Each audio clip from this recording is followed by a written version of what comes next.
नमस्कार दोस्तों, मैं अंकुर उपाध्याय स्वागत करता हूं आप सभी का आपके अपने YouTube channel share market analysis में। बाजार में शार्प करेक्शन आते हुए दिख रही है। अचानक से गिरावट शुरू हो गई है। जहां मैंने 10:30 बजे पहली वीडियो आपके साथ शेयर करी थी, जिसमें मैंने आपसे कहा एक गिरने वाले शेयर के सामने दो बढ़ने वाले शेयर हैं। एग्जैक्टली वही रेशियो है, बस उल्टा हो गया। अब एक बढ़ने वाले शेयर के सामने दो गिरने वाले शेयर हैं। अचानक ये बाजार में क्यों गिरावट आ गई है, क्या रीजन है, ऐसे में हम लोगों को क्या करना चाहिए, ये सारे सवाल कहीं ना कहीं आपके दिमाग में आ रहे होंगे। शुरू करते हैं बिना किसी देरी के, एक एक करके सारी चीजों को समझना। पहले मैं आपको बताना चाहता हूं, ग्लोबल मार्केट से कोई संकेत नहीं है, कोई नेगेटिव खबर नहीं है, कोई इजराइल हमास की युद्ध की खबर नहीं आई है। ऐसा कुछ भी नहीं हुआ है जो आपको बाजार में इस समय गिरावट का रीजन मिलता हुआ दिखे। लेकिन एक चीज हुई है जो मैं आपके साथ अभी शेयर करूंगा। लेकिन उससे पहले मैं आपके साथ यहां पे डाउ फ्यूचर्स को चेक करना चाहूंगा। क्या कुछ डाउ फ्यूचर्स इंडिकेट कर रहे हैं? कुछ नहीं कर रहे, एज इट इज वही ट्रेड कर रहे हैं जहां थे 16 पॉइंट्स नीचे। कुछ बड़ा मसला ही नहीं है। इनफैक्ट अमेरिका की तरफ से ट्रेजरी यील्ड बढ़ी थी, वो हमने आपके साथ सुबह ही शेयर कर दिया, लेकिन उस पर रिएक्शन नहीं था। चाइना की तरफ से जीडीपी का नंबर बहुत ही अच्छा है, जिसकी वजह से मेटल स्टॉक्स पॉजिटिव थे, वो भी मैंने शेयर कर दिया। फिर अचानक बाजार में क्यों करेक्शन आ रही है, आपको जरा लेवल्स बताना चाहूंगा।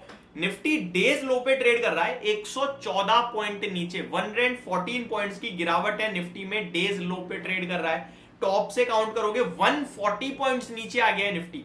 बैंक निफ्टी में तो 500 पॉइंट से ज्यादा की गिरावट देखने को मिल रही है अभी इस समय करंटली आपको। अगर सेंसेक्स की बात करें तो 350 पॉइंट्स नीचे सेंसेक्स देखने को मिल रहा है। स्टॉक स्पेसिफिक एक्शन बहुत ही खतरनाक होता हुआ दिख रहा है। जैसा मैंने आपसे कहा, पूरा मार्केट ब्रेथ चेंज हो गया है। इनफैक्ट एक बढ़ने वाले के सामने दो गिरने वाले नहीं है, दो से ज्यादा है, क्योंकि 600 शेयर्स जहां पे पॉजिटिव है, 1400 से ज्यादा शेयर्स नेगेटिव है इस समय एनएससी पे। सेक्टर स्पेसिफिक बात करूं तो फार्मा इंडेक्स को छोड़ के सब लाल निशान हो गया है। निफ्टी फाइनेंस सर्विसेज 1.25% नीचे, reality 1.25%, PSU bank 1.25%, Nifty bank 1%, energy 0.25%, metal index 0.4% नीचे, आईटी 1/3% नीचे, यानी कि सब कुछ लाल निशान हो गया है। ब्रॉडर मार्केट में गिरावट आई है। जो सुबह तक शेयर्स बढ़ने वाले तो 10-10, 20-20% थे और गिरने वाले 3-4% थे, अभी रेशियो सिमिलर हो गया है। आप जरा स्टॉक्स पे नजर मारिए। एमएमटीसी जो सुबह तक काफी अच्छा था, अभी 10% नीचे। हुडको यहां तो चलो गिरावट होनी थी, सबको पता है, ओएफएस आ रहा है। सिंजिन इंटरनेशनल 7% नीचे हो गया नंबर्स के बाद, और सिंजिन का प्रेशर बायोकॉन पे भी आ गया है 5.5% नीचे। अगर बात की जाए बढ़ने वाले तो आईआरबी, स्पार्क, त्रिवेणी इंजीनियरिंग, आरती ड्रग्स, सुजलॉन ये अभी भी कामयाब है अपने आप के गेन्स को बचाने में। निफ्टी 37 शेयर्स नेगेटिव हो गए हैं और 13 शेयर्स पॉजिटिव हैं। पॉजिटिविटी को लीड सिप्ला कर रहा है और नेगेटिविटी को लीड बजाज फाइनेंस अपने रिजल्ट्स की बात कर रहा है। अब ऐसा हुआ क्या है, देखिए, एक शो, केवल एक शो जी बिजनेस पे आया था, ऑपरेशन फर्जी बुलरन, जहां पे कुछ चुनिंदा शेयर्स के बारे में बात करी गई और उसके बाद बाजार में करेक्शन। क्या ये रिलेट कर सकते हैं हम? जी नहीं, ये नहीं रिलेट कर सकते। वो कुछ पर्टिकुलर स्टॉक्स की वजह से पूरा बाजार गिर जाए, ये पॉसिबल नहीं है। वो पर्टिकुलर स्टॉक में जो फ्रॉड चल रहा है वो दिखाने की कोशिश करिए। और बहुत ही अच्छा शो लगा, आप भी प्लीज यूट्यूब पे चेक कर सकते हैं। अपने यूट्यूब चैनल पे हम भी उस वीडियो को कवर करेंगे, पोस्ट मार्केट।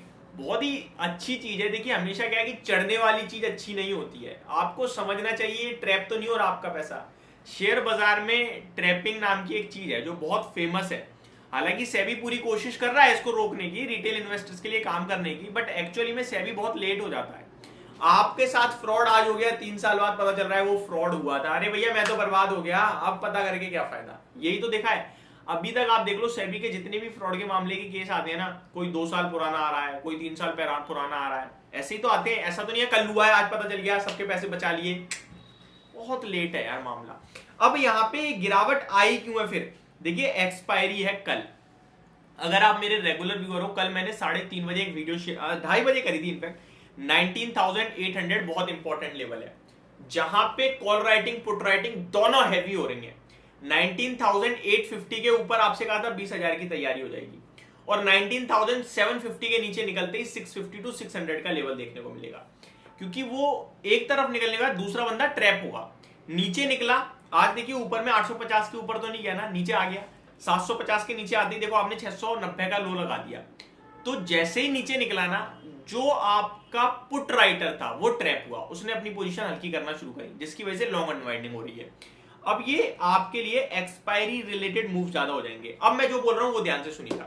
19,706 पे खड़े हैं, करंटली 12:10 का समय हो रहा है जब मैं वीडियो शूट कर रहा हूं। अगर 19,700 के नीचे क्लोजिंग आती है तो कल 19,800 बहुत बड़ा हर्डल है, पार नहीं होने वाला। और नीचे में आपके लिए 650 600 तैयार खड़ा है।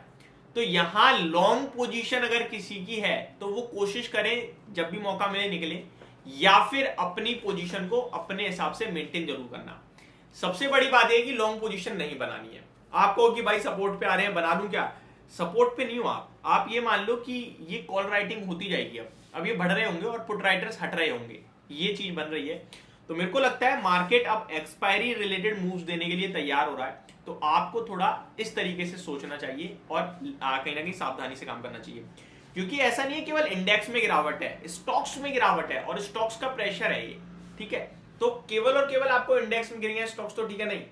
प्रॉब्लम आ रही है पोर्टफोलियो लोगों की लाल निशान में आ रही होगी काफी हैवीली। तो आज कोई ट्रेड ना करना सबसे बेटर ऑप्शन है। करें तो बहुत सोच समझ कर करें, बाकी आप खुद समझदार हैं। Thank you so much for watching this video. Have a great day guys.